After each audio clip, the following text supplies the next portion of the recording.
Prime Minister, Honorable Mia Amor Motley, Minister of the Youth, Sports and Community Empowerment, the Honorable Dwight Sutherland, President of the BCA, Mr. Conde Riley, CEO and members of the BCA Board, members, press, specially invited guests, and members of the public, welcome. This is our first virtual awards under the theme Reaching Out, Reaching Up. My name is Shari Ross and I am Marketing Assistant here at the BCA, and joining me is my co-host, Stephen Leslie. Hi Stephen, I see you're looking dapper as ever. Thanks Shari, I see you're looking really beautiful this evening as well. Thank you. And I'm just looking forward to this whole exercise today. As a cricket organization in 2020, we had to adjust to the COVID-19 environment. It meant that we, along with everyone in Barbados, had to adjust, and we hosted 3 T20 tournaments. The T20 Cup for Elite and Division 1 teams, the T20 Shield for intermediate teams, and the T20 Plate for Division 2 teams. Everyone really felt happy to be able to express themselves on the field of play. Both men and women went all across the island enjoying the game that we all love. To be able to show the vision for this organization and the way forward despite COVID-19, I would like to invite our president, Mr. Conde Riley.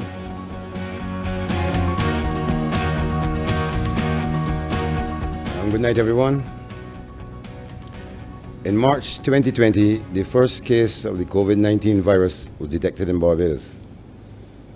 As the number of infections began to rise, the government of Barbados moved quickly to a lockdown of non-essential services in the country. This presented the Barbados Cricket Association with several challenges. The 2020 domestic season was restricted to 3 T20 tournaments: the T20 Cup for Elite and First Division teams, the T20 Shield for intermediate clubs, and the T20 Plate for Division 2 participants. All teams were engaged in a series of preliminary matches before advancing to the playoff section of each tournament. The grand finals were all contested at the Kensington Oval venue. Congratulations to the eventual winners of the respective competitions: Gladiola, the T20 Cup; Boscobel, the T20 Shield; and Ipswich, the T20 Plate. We want to thank all those clubs and schools who cooperated with the BCA during this difficult period and were in a position to compete in these competitions. The lockdown resulted in a major reduction in revenue from our major revenue streams: the lotteries, IGT and Cage, with all the arcades, the gas stations and shops not allowed to sell tickets and scratch cards associated with their games.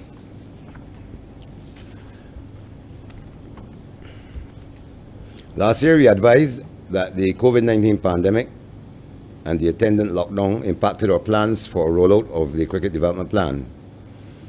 The situation remains unchanged at this time. However, we have positioned our Cricket Operations Department to be ready to implement the plan as soon as government gives the all clear.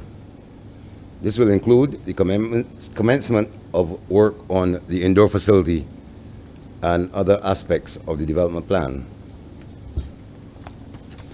Regrettably, we were forced to curtail our development programs at the Avonarque Center of Excellence due to the pandemic. However, our sports science coordinator, Mr. Kevin Williams, conducted online sessions with the various age group cohorts during the lockdown. And our senior male and female players were allowed to continue training at Kensington Oval. We are pleased to report that Cricket West Indies has now received payments with respect to release fees, and we have paid our clubs a total of US dollars $158,056. Stonehill sponsorship has been good to us for the last 2 years, and we have received the full shipment of cricket balls and clothing for the second year of this contract.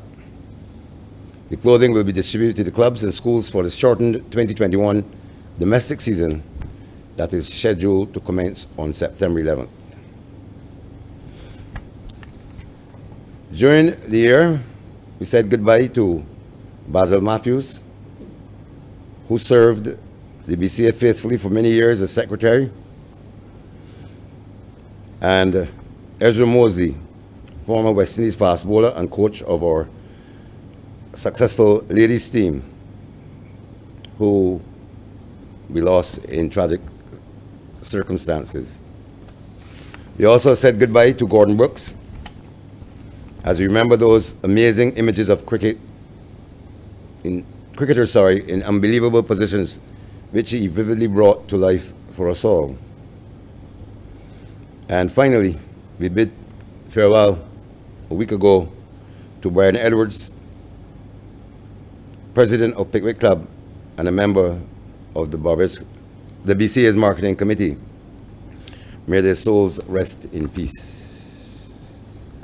Finally, I'd like to acknowledge the support and thank our membership, our office staff, our coaching staff, committee members, and my board for their support over the last year. We shall continue to work in the best interest of this organization. Thank you. Thank you, Mr. Riley, for the picture you have painted for the future of local cricket.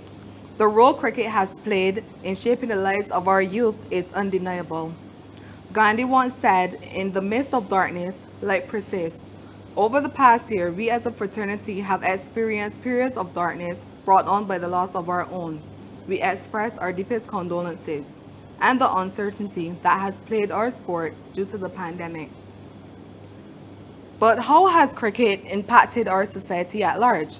I am pleased to introduce Minister of Sport, Youth and Community Empowerment, the Honorable Dwight Sutherland, who will explore this more in his address. Mr. Conde Riley, President of the Barbados Cricket Association, and members of the Barbados Cricket Association's Board of Directors, members of the Cricket Legends of Barbados, CEO of the Barbados Cricket Association, Mr. Dr. Roland Toppe, members and staff of the Barbados Cricket Association, specially invited guests, awardees, members of the media, ladies and gentlemen, special good evening to you. I'm extremely honored for the opportunity to address you on this special occasion as the Barbados Cricket Association celebrates its high-performing sportsmen and women. The BCA must be congratulated on fostering an environment where our boys and girls can live out their dreams of representing Barbados and the West Indies. It is heartening that in this challenging COVID-19 environment, the BCA continues to cherish the value of ensuring our athletes are rewarded for their dedication and commitment to sports. Undoubtedly, COVID-19 has significantly impacted our society and disrupted our way of life. Sports, including cricket, has not been spared from the tentacles of the pandemic.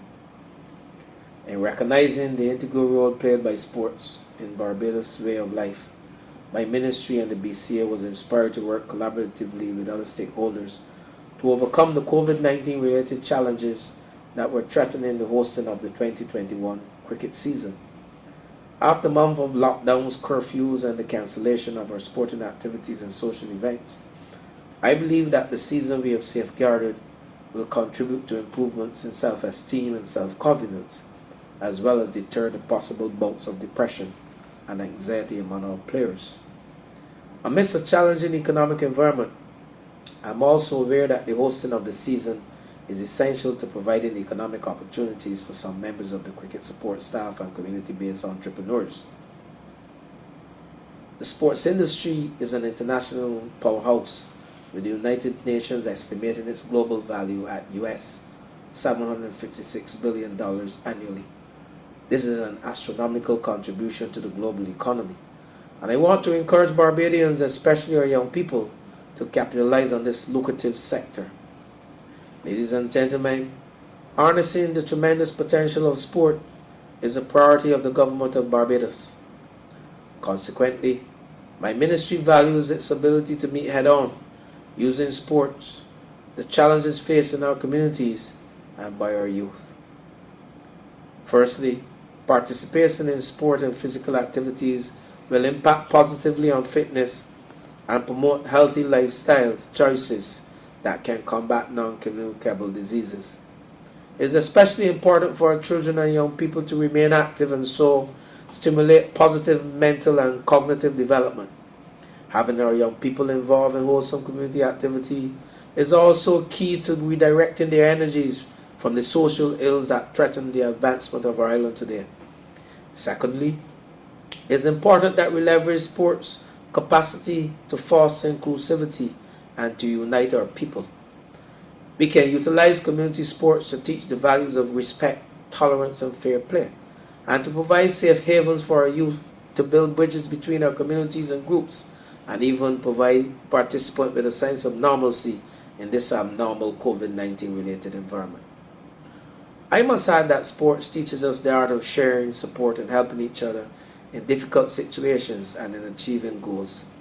It promotes leadership and teamwork qualities and the building of confidence, all of which combine to transform our athletes into responsible members of society.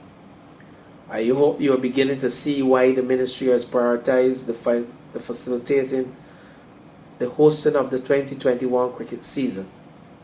I can continue to espouse the many benefits of cricket, including its contribution to the sports tourism product, to bring foreign exchange into our economy, and to the spin-off of entrepreneurial activities and opportunities created from the hosting of regional and international tours. However, I now take this opportunity to speak to preserving the integrity of sports. As we celebrate our premier cricketers, I want to reiterate to all sportsmen and women the importance of fair play in sports. I firmly believe that the spirit of clean sport and the tenets of anti-doping are inextricably linked, so that fairness, quality, respect, sportsmanship, and health are core to being a good sportsman or woman, and should be therefore adopted by all persons involved in sports. As we look to the future of cricket in Barbados, I recognize the importance of community-based clubs to the advancements of cricket and sports in general. With cricket being one of the leading sports in Barbados, I wish to challenge the BCA to move the game to the next level by building the capacity of clubs, and I know you've started this work. This may take the form of financial, technical, and equipment-related assistance, and in the process empower the clubs to be the source of the next Barbados or West Indies cricketing legend. The government of Barbados, and by extension, the ministry, will play a part to encourage increased participation in sports and enhance community spirit. Through the National Sports Council, we have committed to repairing the damage done by Hurricane Elsa to our lighting fixtures at the various pavilions and grounds, as well as a project that entails installing lights at those facilities across the island that can accommodate sporting activities at night. The ministry is also planning innovative programs through our Sports and Community Development Division to pave the path for our youth to play a vital role in building Barbados' future. I therefore invite the BCA and all other sporting organizations to collaborate with the Ministry of Youth, Sports and Community Empowerment as we seek to transform Barbados through cricket and other sporting disciplines. I now congratulate all those individuals who will be awarded this evening for your world-class performances over the last year. Your aptitude has certainly determined your altitude, and I urge you to continue rejecting mediocrity and embracing this level of excellence. It is now with excitement and pride that I congratulate the Barbados women's cricket team on their phenomenal achievement of being selected to represent the region at the 2022 Commonwealth Games. The first women's cricket will be included in this global sporting event. This selection is in recognition of our ladies having won the Women's Super 50 Cup and 2020 Blaze consecutively for the last 2 years in which these tournaments were played. Not only does it afford the team that opportunity to excel at this historic event, but your consistent demonstration of excellence is now the standard to be emulated by other sports persons. The government and people of Barbados applaud you on this achievement, and we look forward to celebrating your performance at the prestigious 2022 Commonwealth Games. Good luck to the women. It would be remiss of me not to capitalize on this opportunity to congratulate our living national hero of Barbados, the Right Excellent Sir Garfield Sobers, who at this moment is being inducted in the Cricket Hall of Fame in the United States of America. There are no words adequately describe the pride, the joy, and the honor Sir Gary has brought and continue to bring to our nation. The government and people of Barbados salute the Right Excellent Sir Garfield Sobers and this latest achievement. In closing, I wish to share a quote on the power of sports from renowned South African and anti-apartheid revolutionist, the late Nelson Mandela. And I quote, "Sports have the power to change the world. It has the power to inspire, the power to unite in a way that little else does. It speaks to youth in a language they understand. Sports can create hope." End of quote. I urge all awardees, the Barbados Cricket Association, the cricket community, and all parties to this message to embrace the power of sports, and especially cricket, as we seek to develop ourselves and our nation, Barbados. Ladies and gentlemen, boys and girls, thank you and may God bless you all. Have a blessed evening. Thank you, Minister Sutherland, for your expression on the social and economic impact that cricket had and continues to have in our communities. As we proceed with tonight's agenda, we have Stephen, who will shed more light on the outstanding teams that took part in last year's domestic competition. Congratulations to the 3 teams that won the T20 competitions in 2020. Gladiola, Boscobel, and Ipswich Sports and Cultural Club. Congratulations, everyone. At this point, it's my pleasure to introduce our featured speaker for tonight, the Prime Minister of Barbados, the Honorable Mia Amor-Motley. Good evening, all. A lot has been researched, said, and written about Barbadian cricket, about cricket's integral role in shaping our collective identity and our sense of cultural confidence, about the flair, excitement, and high performance that we introduced to the sport globally, about the lives and exploits of our most successful players, even data analysis about our teams and players over the last century. Yet in thinking about the theme, the importance of cricket to Barbadian society, I found a gap in our cricket scholarship, for there's very little that has been researched or written about the value and or the potential of cricket to the Barbadian and indeed the Caribbean economy. Yes, we are small. I don't say that as a bad thing. I say that as the reality of who we are. 166 square miles, 300,000 people, and an economy valued at about 10 billion Barbados dollars or 5 billion US dollars. That means, yes, we are small. The reality of being the leader, and in my case, the Minister of Finance of a small country, is that you have to make difficult and strict choices about what government may invest its limited public funds into. It means the things that we choose to do, we must do well, because there is literally no room to be wasteful. Simply put, investment must result in value and impact. In the case of Barbados, our choices are clear. Above everything else, we believe and invest in our people.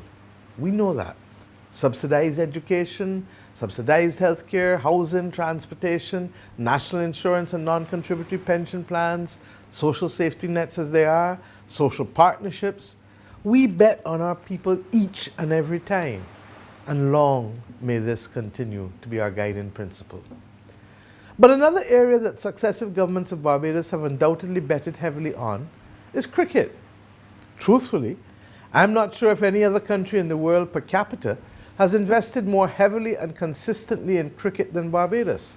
And I don't only mean investment in cash, I mean across the board. Think about it. Almost every single primary and secondary school in this country has a cricket program. Despite our small landmass, we must have over 100 cricket fields and pavilions. We have multiple cricket leagues. We have a cricket museum. We have a cricket academy. And of course, we have a $100 million cricket stadium. But with this investment has come value and impact. For it is cricket that has given us our first glimpse that we could be global citizens with Bajan roots. Starting with George Challoner, the first West Indian to face a ball in a test match.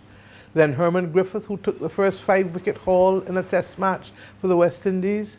Then Sir Everton Weekes, who became the first and only batsman to ever score 5 test hundreds in a row. Then, of course, the right excellent Sir Gary Sobers, the first to hit 6 sixes in an over, and best to do almost everything else on a cricket field. Greatest all-rounder, as we know. Sir Wes Hall, the first to take a hat-trick for the West Indies. Tony Cozier and Gordon Brooks, who for so long were the voice and imagery of West Indian cricket. Donna Simmons, who was that premier female cricket commentator, to be joined now by Alex Jordan. Sir Gordon Greenidge and Desmond Haynes with the record for the most runs as an opening pair in the history of Test cricket. And of course, my friends, on the other matters of women in cricket, let us also remember that since ladies don't want to be outdone, Deandra Dottin was the first woman ever in the world to score a T20 100 and to hit 100 sixes. Remarkable, remarkable simply. But perhaps even more remarkable than these incredible feats by those iconic names is the fact that our tiny nation has hosted not just one, but 2 Cricket World Cup finals. Think about that. 2 Cricket World Cup finals. Not despite, but because we are Barbados. We may be small in size, but in cricket, we are big. But what now? Here we are in 2021 in the reality of a global pandemic and economic downturn. Where do we and where must we take Barbados cricket? Better yet, where does Barbados cricket take us? And how do we go beyond nostalgia and historic individual success? How do we bridge the gap? How do we engineer a new era of high performance, innovation and success? How do we get to the top and stay on top? When my government took office in 2018, we did so making a series of pledges to evolve and elevate Barbados. So much has happened between 2018 and now that may have delayed us, but we are a government that keeps its word.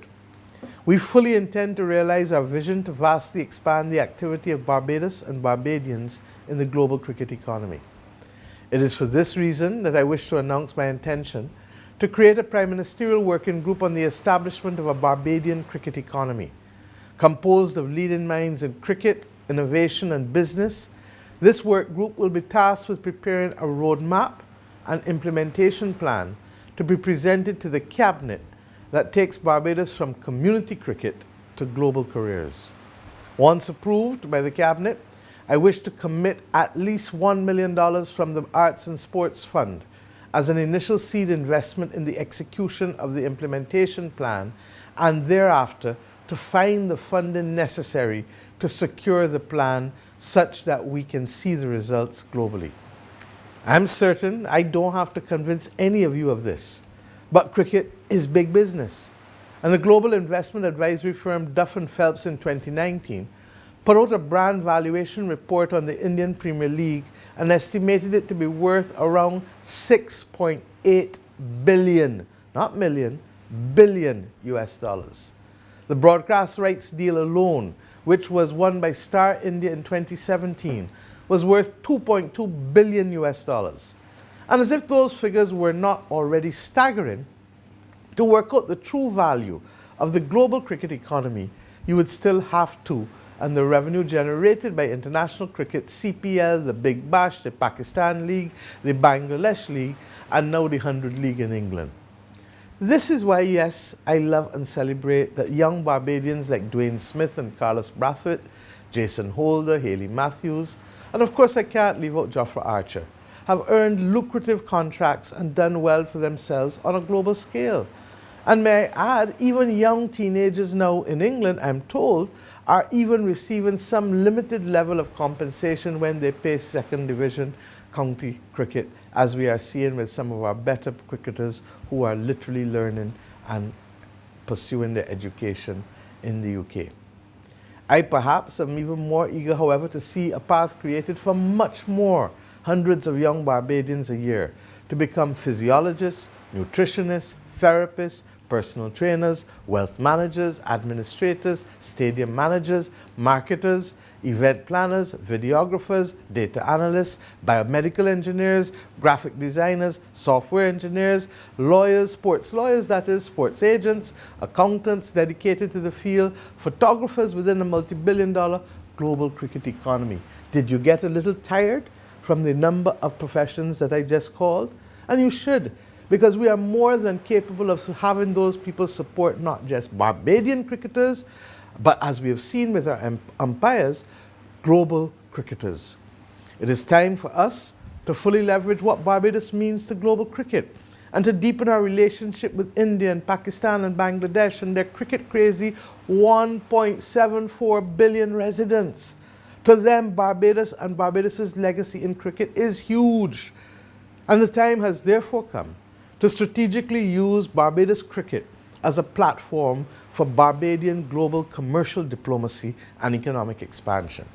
We hear about the United Arab Emirates all the time, hosting cricket finals and cricket tournaments. We now have an embassy in Abu Dhabi, and we should seek to see how that embassy can further leverage opportunities for us in the cricket field, particularly in the Middle East and Asia. But while the end point is a greater stake in the global cricket economy, the starting point is undoubtedly, my friends, in our communities. That is our foundation. In Barbados, cricket has been that shared passion that connected generations at the community level. The genius of the BCL leagues, the Barbados Cricket League, and the lower division weekend cricket across this country was that it created an informal national mentorship program. Many of you have heard me speak about this over and over. Experienced adults trained and played, chatted, mentored, and shared with young Barbadian boys in particular in a setting that they both loved. Clearly now, with women playing cricket, it will be an opportunity for both our boys and girls to learn and to benefit from that mentorship. And I want to pause here because we ask ourselves, why does Barbados do so well in cricket? And why does Jamaica do so well in athletics? In both countries, they have had a long tradition of institutional development and development of people from the community level right up to the national and international level. In Jamaica, it was athletics, track in particular. And in Barbados, it was cricket, primarily through, as I said, the BCL, and the fact that in every little village and community, we would see this game being played. The institutional development is critical to unleashing the capacity of our people. So I say to you that although we are still at the early stages of envisaging our post-pandemic future, I really believe that cricket has a vital role to play in repairing not only our community spirit, but also in our economic recovery and our long-term prosperity. I love school cricket like anyone else, but the truth is school cricket does not give our youngsters the same chance that BCL cricket gave for older men and older ladies to be able to mentor our young boys and our young girls. Our mission must be to develop a Barbados cricket industry that, yes, is a sound community foundational intergenerational opportunity to raise our children properly and to teach them the rites of passage. But it will also be a lucrative pillar within the global cricket economy, creating opportunities for long-lasting careers for many of our young people who now are being told that they must only become lawyers, doctors, engineers, tradesmen, and wait and hope that something else captures their imagination around. I am saying to you, let us plan and give them those options from now. It is the next logical step. After all, cricket is embedded in our DNA in so many ways. Cricket is what makes Barbados Barbados, and Barbadians will never, in my view, let go of the legacy that we have. And therefore, if that legacy and that brand is to remain real, then the young ones coming up must continue the legacy. Let us to the task, make cricket that enduring aspect of what we do not only for pride, but also for a living and to raise the people in our country. God bless you. Thank you very much. On behalf of the Barbados Cricket Association, we want to thank the Prime Minister for her address. In 2021, we are looking forward to a very exciting season. And to this end, we want to thank all of those who were victorious and who earned awards for the 2020 season. As we reflect on last year's domestic season, we were very encouraged by the amount of talent displayed on the field of play. To this end, we go into the awards for the 2020 season. The T20 Cup competition, which was played between elite and first division teams. Mr. Carl Corbin of UWI, the batsman with the most runs, with a total aggregate of 300 runs, Mr. Carl Corbin of UWI. Mr. Demario Goodman of Gladiola, with 17 wickets, the bowler with the most wickets, Mr. Demario Goodman of Gladiola. Mr. Tevin Walcott of UWI, the wicketkeeper with the most dismissals with 14 scalps, Mr. Tevin Walcott of UWI. Mr. Kadeem Alim of Gladiola, the fielder with the most catches, taking 9 catches, Mr. Kadeem Alim of Gladiola. Mr. Carl Mears of Carlton, with an economy rate of 3.58, the most economical bowler, Mr. Carl Mears of Carlton. Dwayne Smith of YMPC, the best all-rounder, with 230 runs and 16 wickets, Mr. Dwayne Smith of YMPC. The overall champions for the T20 Cup in Barbados for 2020, we want to congratulate Gladiola Sports Club. In addition to the T20 Cup, our players and clubs also participated in the T20 Shield. Your awardees in the Intermediate T20 Shield competition are as follows. Paul Fields of Britain, with an aggregate of 285, is the batsman with the most runs. The bowler with the most wickets award will be shared among 4 players who each took 12 wickets, and these are Damien Farley of BDF, Stephen Howell also of BDF, Jamal Boyce of Basketball, and Kimar Johnson also of Basketball. Mark Esway of Wildy was the wicketkeeper with the most dismissal, taking 9 wickets.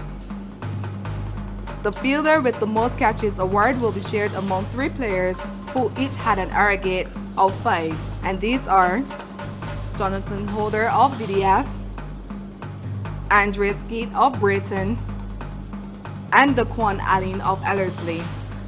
Congratulations to the winners of the T20 Shield competition, Basketball Sports Club, and to our awardees in the intermediate category.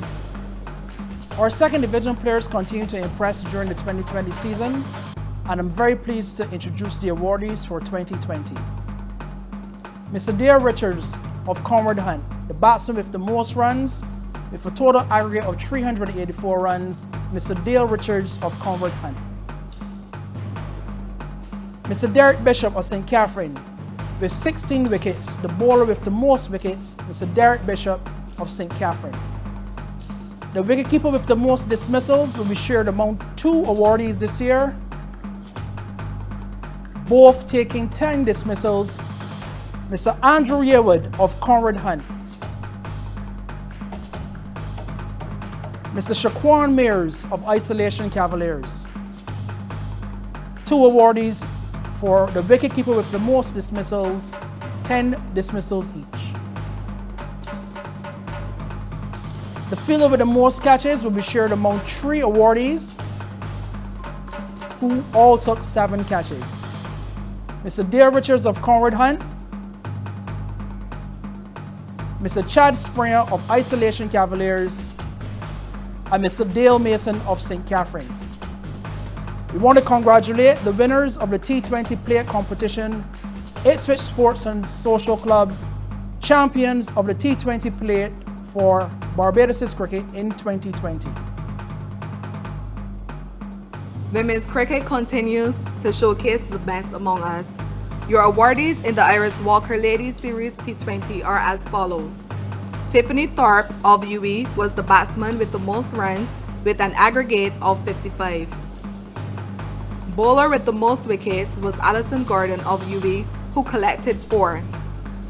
The wicketkeeper with the most dismissals award will be shared between 2 players who had an aggregate of 1. These are Shade Clark of UE and Crystal Harewood, also of UE. The fielder with the most catches award will be shared among 6 players, each had an aggregate of 1. These are Charlene Tate of UE, Trisha Holder, also of UE, Daylight Byron Tony of BCA, Alison Gordon of UE, Rashida Goreng of UE, and Karia Holligan of BCA. Congratulations, ladies, on your performance. Our women's cricketers also participated in the Iris Walker Women's Competition, and the awardees from that tournament are as follows.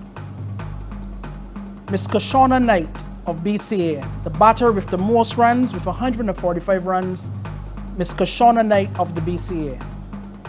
Ms. Killia Elliott of the BCA, the bowler with the most wickets, taking 9 wickets, Ms. Killia Elliott of the BCA. The wicketkeeper with the most dismissals, Ms. Kaisia Knight of UWI, who took 3 scalps, Ms. Kaisia Knight of UWI. Ms. Trishan Holder of the BCA, the fielder with the most catches, taking 3 catches, Ms. Trishan Holder of the BCA. I want to thank all of those ladies who participated in the 2020 Iris Walker Women's Competition. One of the main highlights of this evening's program is the BCA's President's Award, chosen by our President, Mr. Conde Riley. The awardee for 2020 BCA's President's Award goes to Mr. Kyle Mears. Congratulations, Kyle.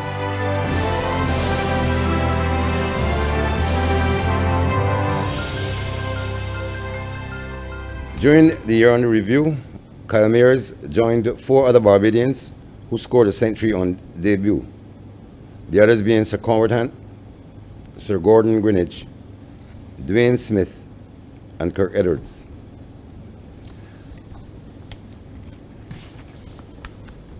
Kyle is my choice for the President's Award for 2020-2021. He had a most memorable Test debut, slamming an unbeaten double century to help spur West Indies to a 3-wicket win over Bangladesh in the first match at Chattogram in February. Set 395 to win and going into the 5th and final day on 110 for 3, with Mears on 37 and Nkrumah Bonner on 15. West Indies triumph with 15 balls to spare. Kyle, a left-handed batsman who will celebrate his 29th birthday in a few days, September 8th to be exact, he made a glorious 210 not out. The pair added 216 for the 4th wicket. Kyle struck 24s and 7 sixes in a 310-ball knock, which stretched for 415 minutes. He became only the 6th batsman to score a double century on Test debut, and also the 6th overall to hit a double ton in the 4th innings of a Test. Significantly, he's the only one on both lists. It was the 5th highest successful chase in Test cricket history and the highest on the Asian subcontinent. Kyle has now played 8 tests, scoring 553 runs, including the double century and 2 half centuries. He's also a lively right-arm medium pacer. Bowling, and his bowling has brought him 13 wickets at 23.46 runs apiece. And hence, he is my choice for the President's Award this year. I'm very pleased to be selected by the President of the BCA, Mr. Conde Reddy, for this prestigious award. Like many other cricketers in Barbados, it's an honor to be recognized for my achievements on the field of play. I also want to thank everyone who has contributed to my cricket career so far, whether it be coaches, family members, or friends. I urge you guys to continue to stay by my side as I continue my journey. As we look forward to the 2021 season, we are hoping for some more outstanding performances from our many cricketers. We want to thank the Honorable Mia Amor Motley, Prime Minister of Barbados, the Minister of Sport, the Honorable Dwight Sutherland, the President of the Barbados Cricket Association, Mr. Conde Riley, the CEO, our Board of Directors, the BCA staff, the ground staff, and many others who made last year a reality. I want to thank you. And I also want to thank my co-host for this evening, Ms. Shari Ross, for making this evening's proceedings an outstanding event. Thank you, Stephen. And to everyone, thank you for viewing. Continue to stay safe, continue to mask up. We look forward to seeing you in the upcoming season. Thank you, and have a good night.